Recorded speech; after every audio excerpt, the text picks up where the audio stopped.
How's it going, guys? Welcome to another video, and today we're going to be going into 32 and 64-bit and 128-bit and 16-bit and what these actually mean. Not what you can do with them, not what your computer supports or what software you're running, but what does the actual physical meaning behind these numbers.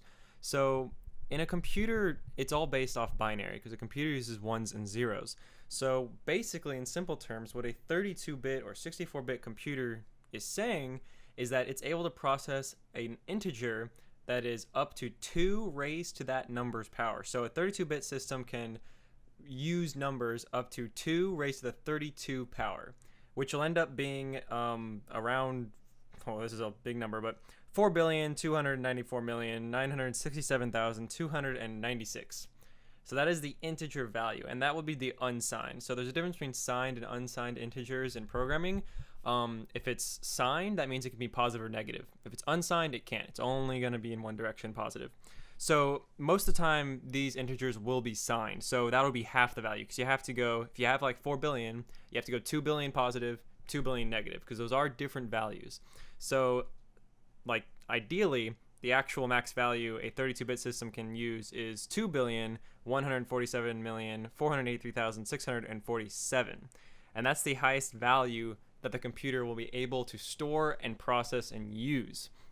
So this is also a big correlation into what you've probably seen as in, oh, I can only have 4 gigs of RAM if I have a 32-bit system, but I can have a lot more if I have 64-bit. And that's because the RAM is what your compute or your CPU is directly using. It's the memory it's currently using, and it's kind of stored there inside the brain of the computer. And so that's why if you look up 2 to the 32, if you just calculate that, that is 4 gigs. Because that's how many bytes it is. So that's 4 billion bytes, and 4 billion bytes converted to gigabytes is 4.2 gigabytes. But obviously the computer can't use all of that, and that's why you'll see in Windows it'll say like, oh, only 3.7 gigabytes usable memory. And that's because the 32-bit system actually can't handle numbers that big. It physically cannot calculate those numbers. And this is something that you can actually see in your calculator. If you just pull up your Windows calculator, it's called overflow, or any calculator for that matter that you have on you.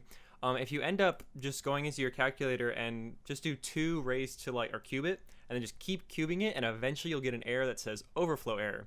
And what that means is the value that it wanted to return was outside its possible range. So it couldn't even store that value or represent it. It knew that it went over what it could even use. It actually can't process a number that big.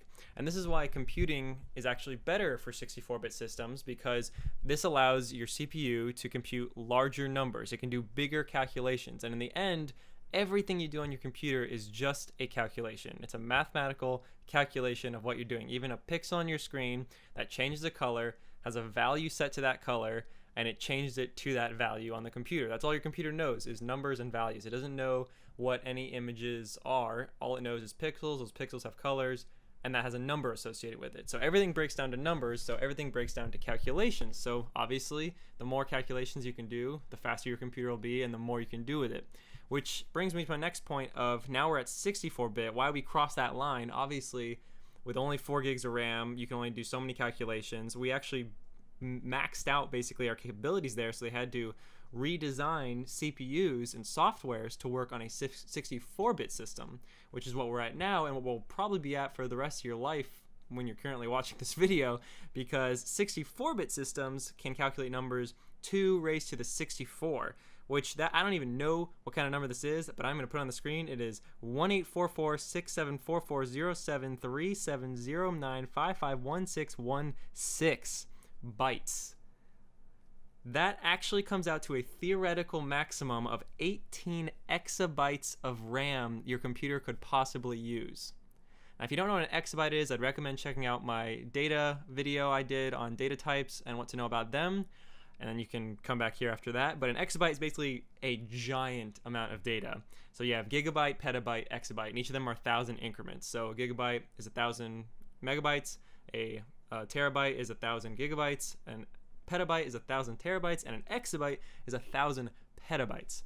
And so this is 18 exabytes of theoretical RAM that you could have in this computer of a 64-bit variation, which is what we have right now, which is what you're probably using or probably watching this video on is a 64-bit system. So this is why I'm saying that we're kind of at a limit here to where it will be a long time before we need to upgrade to a 128-bit system, because 64 bits is insane, the amount of calculations we can do compared to the 32. So we're able to do calculations now for a long foreseeable future, and that's exactly what these numbers mean. This is what the computer is using to calculate. So now we can store values up to this giant 18 number. I'm not going to read that again. We can actually store values that big and use values that big, and the computer can actually calculate numbers that are in that range. So that one, the actual usable one for signed ones, would be half of that, which would be 9223372036854775808 bytes.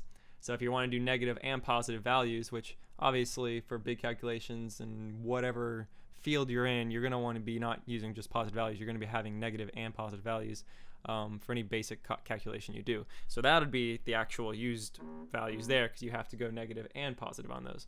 And that's pretty much it, guys. If you want to know more about this, or you have any more questions, or you want to know different things, I guess, about computers and how the actual binary works and stuff like that, I have a few videos I'd recommend checking out. If you don't even know what binary is, I have some short 5-minute ones on those. But if you want some more, please comment below what you'd like to see, what you'd like me to talk about, and what more I can explain for you. If you haven't subscribed already, please consider doing that as well. Help me out a lot. And then see you guys in the next one, I guess.